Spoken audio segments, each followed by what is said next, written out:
Hi all, and welcome to this week's edition of Straight Talk with Bren O'Brien and Tim Rowe from The Straight, brought to you by our sponsors, Inglis and Darley. Today, we talk about the biggest issue in racing, the proposal to sell Rosehill Racecourse.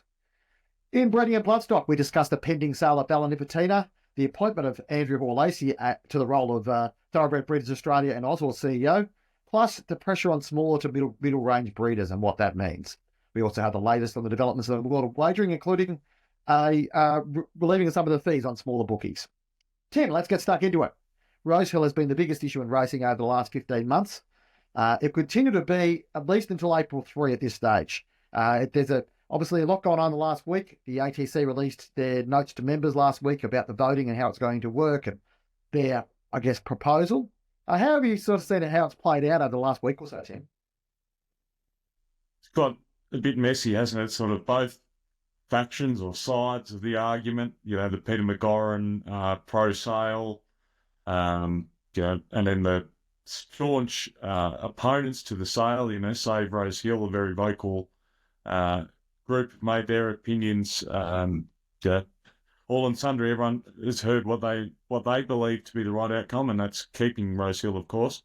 It's just got very, very dirty, I guess, and murky, and you'd like to think everyone's sort of working for the best interests of racing, but when you've got opposing views at the moment of what the best way forward for that is, it's up until April 3, and probably post that vote, it's going to be a bit of bloodletting almost, quite nasty.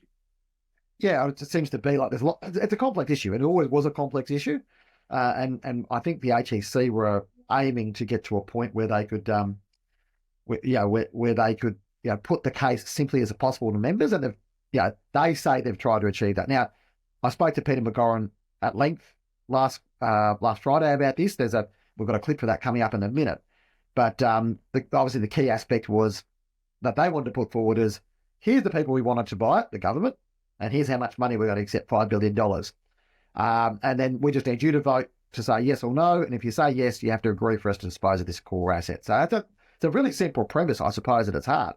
But there's a lot of complexity about it. As you said, we've got pros and cons. We've got a very vocal opponents to the sale that I probably, someone asked me yesterday, how many people have you spoken to or seen that are that believe or proponents of the sale?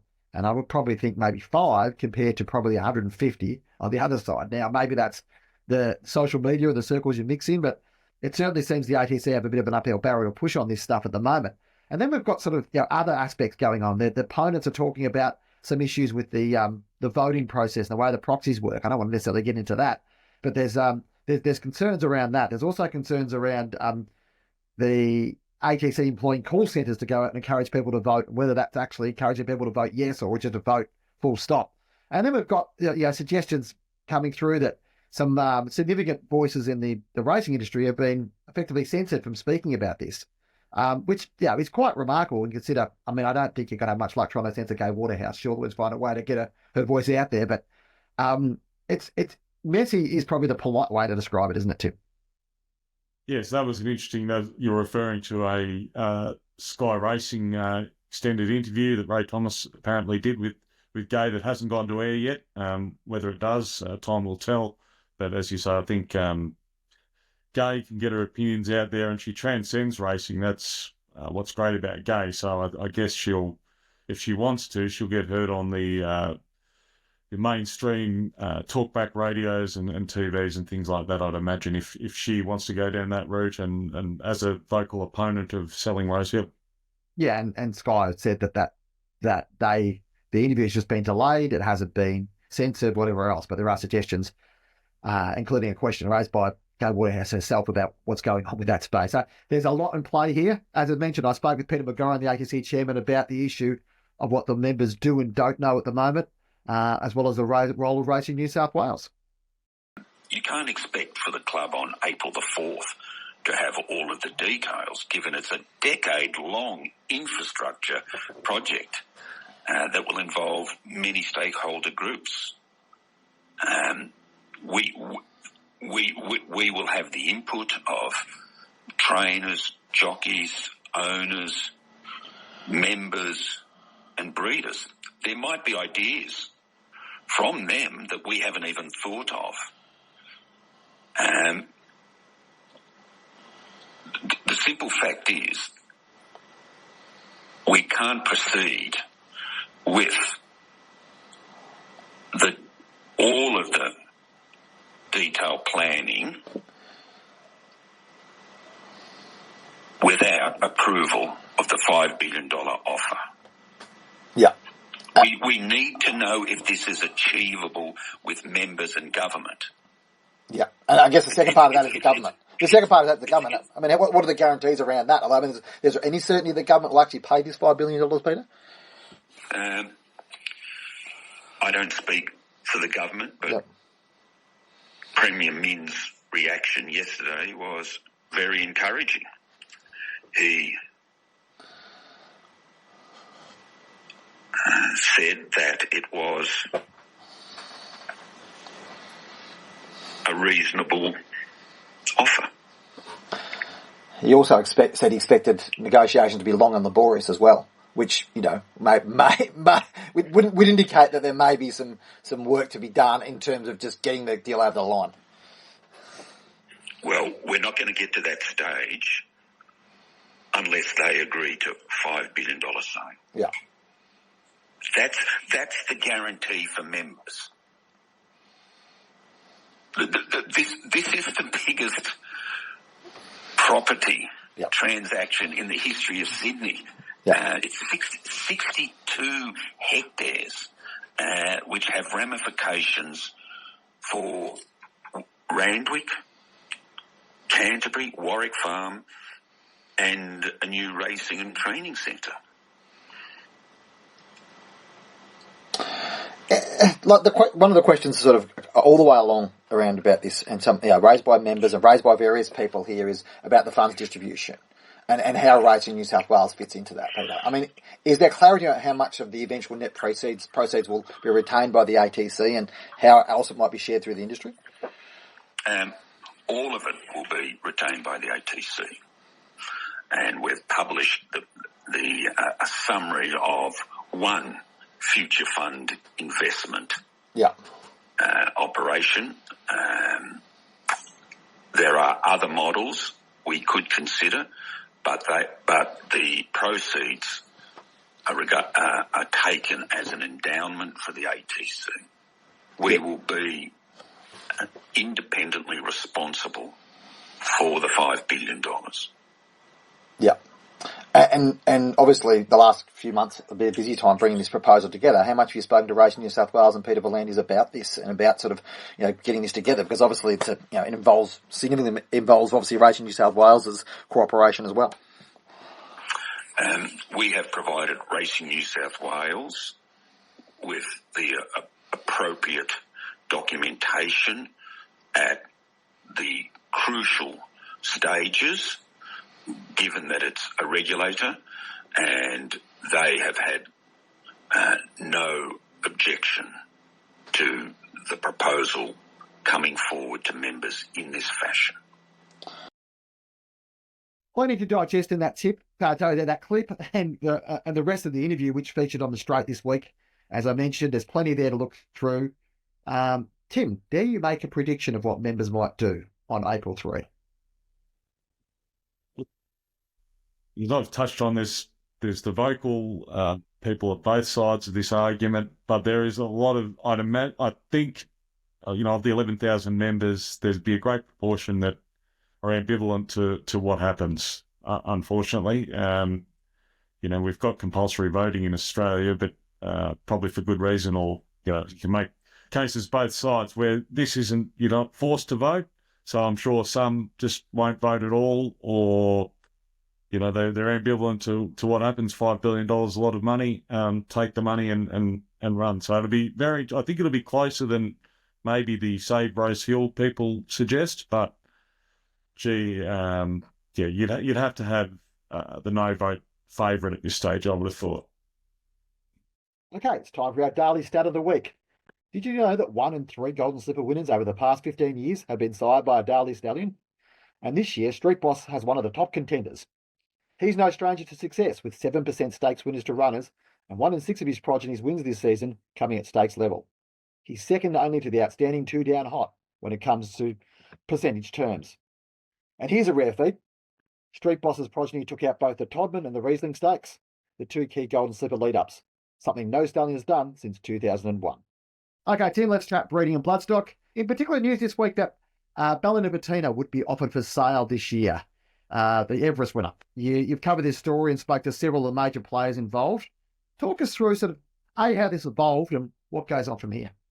Well, it's no surprise that she's going to market this year, and that we'll hear from Michael Christian, the breeder and co-owner, later on in an audio clip. When I spoke to him on Tuesday, the decision was made official or released that she's retired from racing, but she almost went to auction last year, and I guess in a stroke of good fortune, they decided to race her on as a 6-year-old rising 7-year-old, and she went and won Group 1s in Brisbane. And then, of course, she went and won the Everest and scooped the majority of the $20 million on offer there, or $6 or $7 million first prize. So, the stroke of luck to continue her on. She's versatile, tough, as tough a mare as you've seen, probably a bit like Pride of Jenny, same sire there, Pride of Dubai. Now she's going to auction, whether it's Magic Millions or Inglis. They're both pitching for that honour, I guess, and it's very competitive. It's not like a yearling sale where, you go to Magic Millions or Easter or Premier and the auction house cops their 6% or 5%, whatever it is. Part of the negotiation is how much commission, I guess, the auction house is prepared to give up. And she's hugely valuable. How much is the question, from 2 million to 6 million, So anyone's guess. It's while, Imperatrice is probably the closest we can compare her to. She was a 5-year-old, 10-time Group 1 winner, Biome Invincible. But, her values, I spoke to an agent yesterday, Seamus Mills, and he said, look, when Imperatrice went through there on the table, they're doing nearest the pin. Some said 3, some said 4, and she went for 6. It just takes 2 people to go for those trophy mares, as Damon Gabberty described it. Yeah, she certainly is. And you spoke to Michael Christian earlier on this week about her career and the reasons to sell. Look, it's a day to sort of, just look back and appreciate everything she did. It's all things come to an end, and it was obviously a difficult decision for everyone, but Kieran was recommended to the ownership group that the time had come, and we all accepted that, and so we'll get on to the next phase now. We've asked both Inglis and Magic Millions, who I both respect enormously. We've asked them just to come up with a few ideas about how they think they would best sell her, and how they would market her, and then the decision will be made on that over the next sort of few days. You can say, look, we would love to keep her. We would love to keep her as a broodmare, but the other 50% ownership in the group are keen to sell. So she'll go to market. She'll go and be sold in the next couple of months. Yep. It certainly shapes us a big year for broodmare sales, Tim, and the sales themselves are taking shape as we speak. News this week that Thoroughbred Breeders Australia and Ozhorse have appointed their new CEO, Andrew Hore-Lacy. Hore-Lacy is known as the man behind 7 Horse Racing. He's been in charge of that broadcast for a considerable amount of time. It's an interesting decision, Tim, but the path from the media to that Ozhorse/TBA job, we've seen that before. Tom Riley obviously has been in the Ozhorse/CEO job, Ozhorse/TBA job for the last 10 years. He left in January to take the job at the MRC, Melbourne Racing Club. Interesting selection, and I think I think Andrew will have he won't have much time to get his feet under the desk, because I think there's a sort of wealth of pressing issues there to sort of deal with. Sure, but I guess Andrew's well connected. I guess understands racing, but also the media and leveraging the media, I guess, to get the stories out there, particularly, I guess, with Ozhorse and trying to market the industry to the, not rank and file, but the your mums and dads owners and all those sort of people to get them involved. And, Tom Riley's been very good at encouraging international investment. And I guess Andrew will have to continue on that path. And, he's inheriting, probably coming into a good time, even though the industry might be going down slightly, but I still think it's an enviable position that he's going into. And talking about breeders, Tim, you had a chat with Joy Mackay of Canning Downs about the decision to disperse of their bloodstock and pretty much get out of thoroughbred breeding after a considerably long time involved in the industry. We seem to be seeing a bit of a mass consolidation of breeders at the moment, Tim. Is it fair to say that? But Queensland and Victoria seem to be particularly vulnerable. We're seeing these sort of small to medium players preferring to opt out because of the cost of doing business. It's, well, as we know, it's a difficult industry. There's only, breeding's not that different to racing. There's generally only one, or let's include the place getters. There's only a few winners every race, or a winner every race. And the motivations for different people, why they get involved, why they breed horses, why they own horses. Some do it, it's their livelihood. They need to make money. Others, it's their pastime, it's their hobby. They've got businesses outside racing that can subsidise their passion, I guess. And that's what the industry relies on, across administration too, with volunteers and so forth for that matter. But they've decided, Joy, Canning Downs, hugely successful breeding operation, but she revealed they've been losing money for quite some time, and they were happy with that because they love it. But they're in their 70s. Her husband, John Barnes, family farm for, I think it's 107 years at Canning Downs in southeast Queensland, and they've decided now's the time to bail out, or that there's no family succession, or that John's children don't have the passion for it or want to continue. So they're selling up through English Digital. The weanlings will go through Magic Millions in May, and I guess we've seen it. Element Hill. I don't think the property's sold, but they did it last year. Yeah, it's just one of those things. If you lose the passion, and when it's a marginal business, these decisions will keep happening. And this is what Joy had to say about their decision to stop breeding. Look, it's just one of those things. We've sort of talked about over the last couple of years, and whilst there's probably never ever the perfect time, we think this is the right time, and we've. There's no doubt that breeding is a very expensive game. We certainly don't make any money out of it, which isn't the objective at all. But and then knowing at some stage, we'll need to reach this decision. Now seems like a good time. A few people have sort of said, question the timing because the market's probably not as buoyant as it has been in the past, but. With that, hopefully there are opportunities for others, and breeding it. We've had some really good results with our breeding. It was really great to watch Grafter Burners win that 2-year-old cutest jewel race yesterday, and we hope that someone will go on and be able to sort of produce full or half brothers to him. So, whilst it is difficult because it's a fantastic property.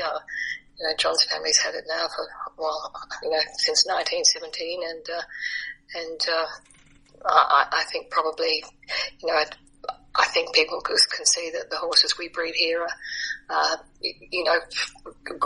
with good skeletal conformation. It's good horse country, and it's always a shame if you could go on forever. But I think things are becoming more polarised in breeding. I think it lends itself towards bigger farms. And notably with stallions, and that's not ever what we've wanted to be. And it's just lovely being here. We just said this morning, it's going to be, pretty confronting when next we come up and there won't be any mares or very few mares in the paddock. The only ones will be the retirees who've earned themselves a sort of their retirement here. So that's but it has to happen. You can't put those things off forever. Yep. Inglis's Easter Yearling sale is just over 2 weeks away, to be staged on April 6th and 7th at Riverside Stables in Sydney, The Easter sale has featured 37 future Group 1 winners since 2018. 9 of those could have been purchased for $200,000 or less. It is also the source of current three-year-old stars, Lady Shenandoah, Switzerland, Autumn Glow and Growing Empire. With 421 yearlings catalogued, including 228 that are either the progeny of stakes winners or siblings to stakes winners, there is no shortage of quality options. Go to english.com.au to check out the catalogue. Finally, Tim, of the wagering landscape. A story this week about a reprieve for smaller bookies who are facing the prospect of a six-fold increase in their racing data fees. We've been investigating this story, Warwick Barr and I, for the better part of 6 weeks, trying to get to the bottom of what the story is. We've heard about these fees going up, and it's actually only the last 24 hours that we've had confirmed that the fees, while they will go up slightly, won't go up anywhere near what we thought they would be. But I guess it does sort of give it comes, in a context of a broader fee increase for AFL betting, which is affecting the smaller bookies particularly as well. They seem vulnerable right now, Tim. Like, it seems like we had this explosion of smaller bookies come, over 100 bookies across Australia, helped by the pandemic boom of wagering, but also with the access to technology and the lowering of barriers of entry. But those who generally want to set a market and generally want to be bookies, it seems to be hard for them to make it work in both a racing context and a sport context. And I guess what I sort of try to say to you, Tim, how important are these smaller bookies? We talk about the big players in Australia, and, if we talk about the big three, they probably control 75 to 80% of the market. If you add in a couple of others, it's probably over 90% by the time you added a couple of more into there. If you're talking probably maybe, let's say, 5 to 8% of the market, these smaller operators sort of, generate. How important are they to the Australian wagering ecosystem, do you think? Well, I think they are probably, for the average punter that's got a sports bet tab or Ladbrokes account, or probably possibly all three. But for the professional, semi-professional punters that spread their bets across, those 100 bookies to the minimum bet, $1,000 or $2,000 to win each bet in a race, I think it's vital to the ecosystem. And like the corner store, you want everyone to have a chance to go into business, and it is. They don't have the advantages of scale like the big three or four, but those little costs that go up like data feeds. It's Warwick's story on the site now. You want if those costs hit them hard if they go up, and it's good to see that for whatever reason, whether it was Warwick's story or why they backed down, I'm not sure, but they, every little increment or cost adds up, and we need as many players in the game as possible. Again, like breeding, as we just touched on with Joy Mackay in Canning Downs, you want as many players that are passionate about it, whether that's bookies, punters, owners, trainers, jockeys involved as possible. Yeah, indeed. I think, I said diversity is really important. I think, I think it's sort of, it does paint the picture of some of these challenges that they're facing. As we've spoken before, the bigger guys are struggling enough. It's hard enough for them. Sports bet, obviously still are the dominant player in the market, but it's harder for them to make money. Entain have got their own challenges. Tab, we've spoken about at length as well. We've talked about the need for some of these smaller players, sort of mid, points bet, and these people looking for other options. There's plenty of challenges in the market at the moment, let alone for the big guys, let alone for the smaller guys as well. Okay, thanks for joining us on Straight Talk. Brought to you, of course, by our sponsors, Inglis and Darley. Don't forget to give us a rating wherever you're listening to our podcast, be it on YouTube, Apple, Podbean, Spotify, wherever else you listen to us. Give us a rating, send some comments. If you've got anything to suggest to us, send an email to editor@thestraight.com.au. And looking forward to talking to you again next week as we build up towards the Easter yearling sale and, of course, the championships. It's a great time of year, and we'll talk to you then.